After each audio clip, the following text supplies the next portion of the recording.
Well, hi everyone. Um, this video is going to be about your first major writing assignment, which is actually a rather short assignment. It's going to be a 2-page International Space Station ISS memo with 1 or 2 graphics of your choosing. As you may know, the ISS has been plagued with problems in recent years. So what I'd like you to do is research some of the problems that have occurred and write a memo to me, Dr. Coulter-Harris, that describes at least 2 problems.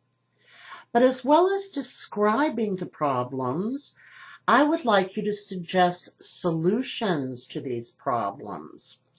So individually, you will visit http www.nasa.gov/mission. The full link is right there on weeks 1 and 2. So again, you're going to identify 2 problematic aspects of the ISS. And you're going to tell us what should be done to rectify this problem. Now, I want you to write your conclusions to me in a professional memo format. You must write 2 full pages. If you want to add a 3rd page, that's fine with me. And I want you to include at least 1 graphic that is appropriate to the text. Please upload this Word document file to the Dropbox. On this page, just scroll down, that is labeled Writing Assignment 1, and it's not due until 30 August, so you've got plenty of time. Now, what I'd like you to do right now is scroll down and look at Writing the Memo based upon Chapter 15 of your textbook. So let's go over how to write a professional memo. So you're going to do to, from, date, and subject. On top, you'll write memorandum. To, it'll be to me, Dr. Deborah Coulter-Harris. From, and that'll be your name. The date. So how I like to write dates is how I learned as a technical writer. Which is, let's say, 30 August, 2020. Do not ever write 15 of August or 30 of August. Just write 30 August, 2020. And then the subject, and you can make up a snappy little subject line, problems with ISS, and suggested solutions, whatever you want to do. Now, there are 3 main sections in a professional memo. First, we have the introduction. So you'd use an analytic minor header in bold, okay? The first paragraph provides an introduction consisting of the following elements. So the first thing is you want to tell me why you're writing to me. That's your purpose statement. Is it to request help, to provide information, to request a meeting? So your memo would go something like, this memo will spell out the problems, a few problems that the ISS has had over the years, and provide suggested solutions, or whatever you want to do. Then you want to give background information as needed, but keep it brief. Now, if memos are to provide an answer to some question, it should come here. If the memo is a response to another memo, provide reference here, which of course it will not. Then you'll have an analytic minor header in bold. So the middle paragraph or paragraphs forms the body of the memo. It includes pertinent details, explanations, or arguments required to expand the point of the memo. On this section, you might want to, the analytic minor header might be problems incurred on the ISS between between this year and that year. You can detail the problems. And then you could even have another analytic minor header that details your solutions. So that might be solutions to the problems listed above. Then you have an analytic minor header in bold. So this is the final paragraph. It provides the conclusion to your memo. Normally, this means a specific request for action. Okay? The conclusion should also show a willingness to cooperate. If you need any further information from me, please do not hesitate to email me at, and then provide your email.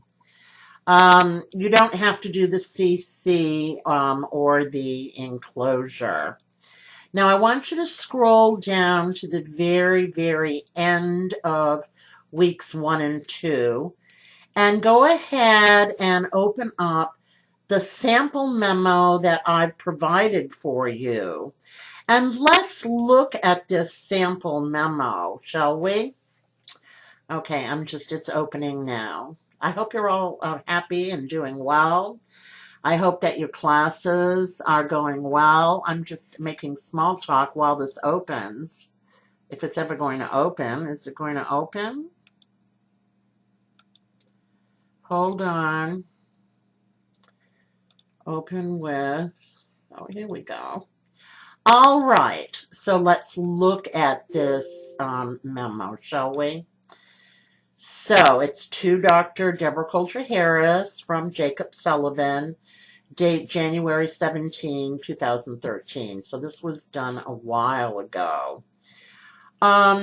So he writes, okay, so first he has the purpose, and then he lists the problems, and you can see this header. So purpose, he's making it very simple. Problems, then he has solutions, and then the conclusion. And you see he has one graphic that relates to his text inserted inside within the memo.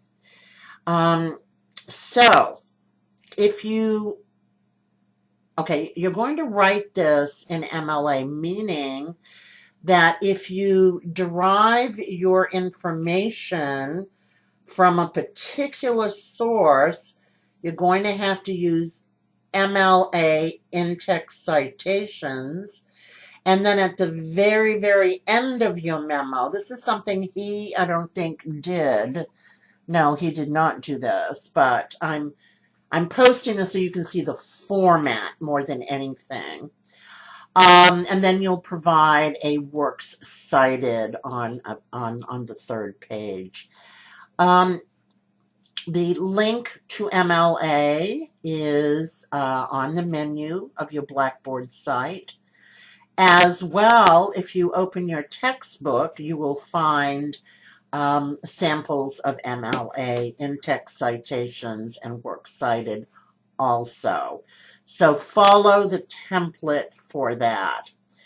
You know, this is not a particularly difficult assignment, but what I'm looking for is your writing style.